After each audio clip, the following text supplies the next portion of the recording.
Okay, நாம இப்ப இந்த வீடியோல எதை பத்தி பார்க்க போறோம் அப்படின்னா, நம்முடைய சேயோன் ஐஏஎஸ் அகாடமி சார்பாக தினம் 10 கேள்விகள் கொடுத்துட்டு வரோம். அதுல டே 41க்கான 10 கொஸ்டின் தான் நம்ம பார்க்க போறோம். இதுவரையில கிட்டத்தட்ட 400 கொஸ்டின் நம்ம பார்த்திருப்போம். இன்னைக்கு டே 41க்கான 10 கொஸ்டின் பார்ப்போம். நான் என்ன பண்றேன் அப்படின்னா, கொஸ்டின் வந்து உங்களுக்கு சொல்றேன். அதுல நீங்க என்ன பண்ணணும் அப்படின்னா, ஆன்சர் தெரிஞ்சா கமெண்ட் பண்ணலாம். ஓகே, பாருங்க. டே 41ல ஃபர்ஸ்ட் கொஸ்டின், இந்தியாவுக்கு கடல் வழியை கண்டறிந்த முதல் ஐரோப்பிய நாடு எது? தமிழ்நாட்டில் டச்சுக்காரர்களுடைய முக்கிய தளம் இது. ஆங்கிலேயரின் முதல் இந்திய வணிக மையம் எங்கு அமைக்கப்பட்டது? புதிய ஏற்பாட்டை முதலில் தமிழில் மொழிபெயர்த்தவர் யார்? இந்தியாவின் முதல் மாநகராட்சி எது? தமிழ்நாட்டில் ரயத்வாரி முறையை அறிமுகப்படுத்தியவர் யார்? இந்திய சிவில் சர்வீஸின் தந்தை யார்? சென்னையில் புனித சார்ஜ் கோட்டை கட்டப்பட்ட ஆண்டு? ஆங்கிலேய கிழக்கிந்திய கம்பெனி நிறுவப்பட்ட ஆண்டு. ஓகேவா? இந்த 10 கொஸ்டினுக்கு உங்களுக்கு ஆன்சர் தெரிஞ்சுன்னா நீங்க ஆன்சர் பண்ணலாம். நான் டீட்டெயில் ஆன்சர் வந்து உங்களுக்கு கொடுக்குறேன். ஓகே, பாருங்க. இந்தியாவுக்கு கடல் வழியை கண்டறிந்த முதல் ஐரோப்பிய நாடு எது அப்படின்னு பாத்தீங்கன்னா போர்ச்சுகல். எந்த நாடு? போர்ச்சுகல். தமிழ்நாட்டில் டச்சுக்காரர்களுடைய முக்கிய வணிக தளம் அப்படின்னு பார்க்கும்போது பழவேற்காடு. எது? பழவேற்காடு. அடுத்து பாருங்க, ஆங்கிலேயரின் முதல் இந்திய வணிக மையம் எங்க அமைக்கப்பட்டது அப்படின்னா சூரத்ல. எங்க அமைக்கப்பட்டது? சூரத்ல அமைக்கப்பட்டது. புதிய ஏற்பாட்டை முதலில் தமிழில் மொழிபெயர்த்தவர் யார் அப்படின்னு பாத்தீங்கன்னா சீகன் பால்கு.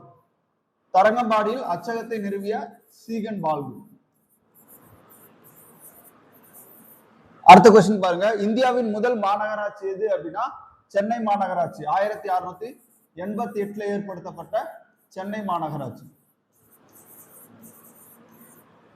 ஓகே, அடுத்து பாருங்க, தமிழ்நாட்டில் ரயத்வாரி முறையை அறிமுகப்படுத்தியவர் யார் அப்படின்னு பாத்தீங்கன்னா தாமஸ் மன்றோ. Thomas Munro. தமிழ்நாட்டில் பாளையக்காரர் முறையை அறிமுகப்படுத்தியவர் யார் அப்படின்னு பாத்தீங்கன்னா விஜயநகர பேரரசுல மதுரை நாயக்கர்கள்ல முக்கியமான ஒரு நபர் விஸ்வநாத நாயக்கர். அவருடைய அமைச்சரான அரியநாதர் உதவியோடு இந்த முறை என்ன பண்ணிருப்பாங்க? கொண்டு வந்திருப்பாங்க. அப்ப தமிழகம் மொத்தம் 72 பாளையங்களாக பிரிக்கப்பட்டது அப்படின்றத நம்ம பார்த்திருப்போம். இந்திய சிவில் சர்வீஸின் தந்தை யார் அப்படின்னு பார்த்தோம்னா காரன் வாலிஸ் பிரபு. இந்திய சிவில் சர்வீஸின் தந்தை யாரு? காரன் வாலிஸ் பிரபு.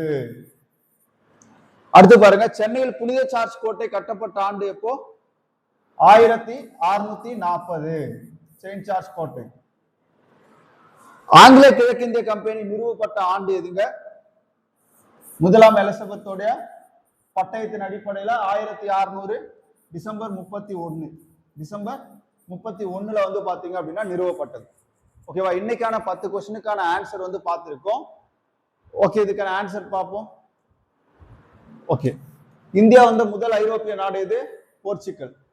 அதே மாதிரி டச்சுக்காரர்களுடைய முக்கிய வணிக மையமா இருந்தது Pazhaverkadu.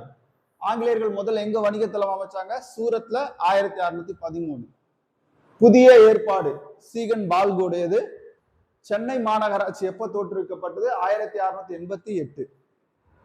Sir Thomas Munro ryotwari முறை. விஸ்வநாத நாயக்கரை பொறுத்த வரைக்கும் பாளையக்காரர் முறை அறிமுகப்படுத்தியிருப்பார். கிபி 1640 செயின்ட் சார்ஜ் கோட்டை.